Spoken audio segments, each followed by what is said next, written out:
If you've ever posted a major life update online, maybe a job change, a relationship status, or even a challenging day, you've likely encountered a phenomenon that is both bizarre and deeply troubling.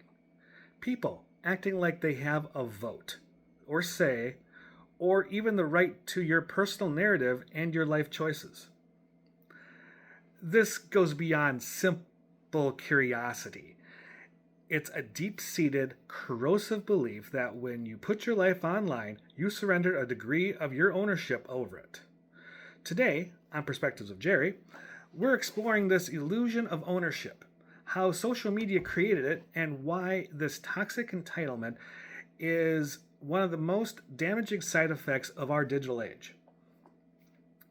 Now, before we dive in, if you want more videos that unpack the strange realities of modern life and culture, please do hit that like button and subscribe to my channel right now. It generally helps me out and it keeps these perspectives coming. To understand the problem, we have to look at the contract society used to have regarding private life and how social media fundamentally shredded it. Historically, knowledge was guarded by physical and social boundaries. If you wanted to know about someone's life, you had to call them, visit them, or hear it through close social circles. This structure naturally limited who had access and, more importantly, limited who felt entitled to comment on your decisions. There was a respect for the separation between public life and private reality. Social media platforms, however, are built entirely on the concept of performance and transparency. We willingly upload highly curated versions of our lives, a highlight reel, if you will, in exchange for validation, likes, and connectivity. The moment you start performing your life for an audience, two things happen. First, the boundary between public and private dissolves. And second, the audience begins to believe that the performer, you, is merely a character in their personal entertainment feed.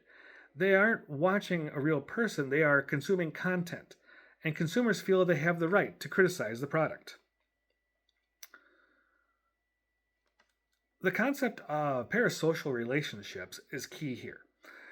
Social media, especially platforms focused on influencers or content creators, like YouTube here, create the illusion of intimacy. Users watch daily vlogs, read candid posts, and see unfiltered moments.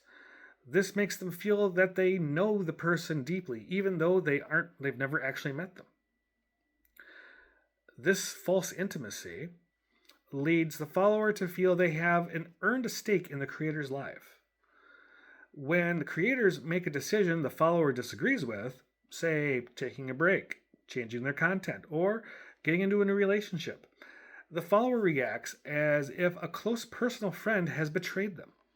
They believe their investment of time and attention grants them veto power over the life that they've been observing.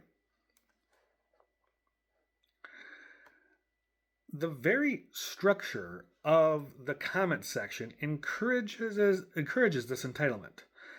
You can, from the safety and anonymity of your keyboard, insert yourself into a total stranger's personal crisis, relationship, or professional decision without any real-world consequences.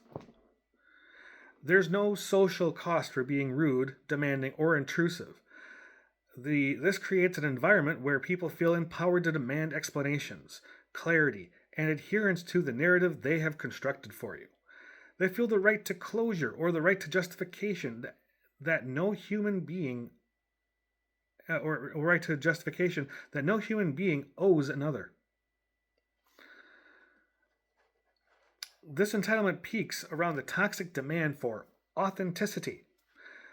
It sounds positive, but in practice, it often means the audience is demanding you perform the unfiltered reality they expect, not the version you are comfortable sharing. When a celebrity or even a friend shares a curated photo, the audience is quick to call them fake or disingenuous. They demand to see the bad angle, the messy room, the emotional fallout. This isn't a quest for truth.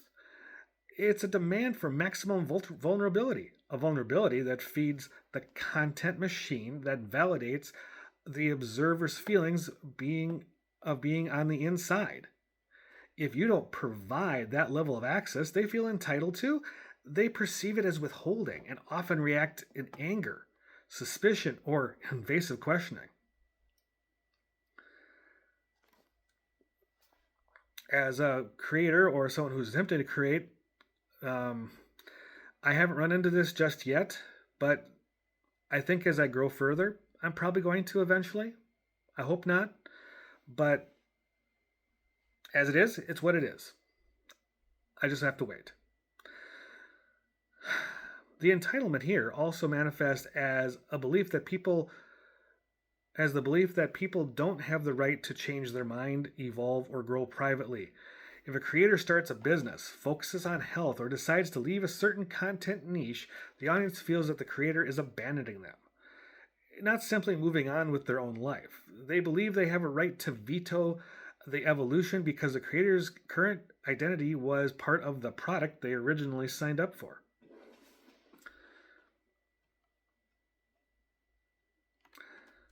The core issue here is a confusion between access and ownership. Social media grants us unprecedented access to others' lives, but that access does not and will never translate into ownership. No matter how many hours you spend watching someone's vlogs, no matter how many likes you give, you are not entitled to their time, their choices, or their explanations. We need a fundamental cultural reset. Sorry, where we separate the content from the person, where we recognize that the highlight reel is just that, a performance, and not public utility. We have to relearn the concept of boundaries in a digital world. Our right to observe ends precisely where another person's right to live their private life begins. So, what are your thoughts on this, guys and gals? Have you ever felt this invasive pressure from social media strangers or acquaintances? Let me know in the comments below. And if you agree that this conversation is needed, please share this video. And until next time, remember to guard your own boundaries fiercely. Have a great day and be safe.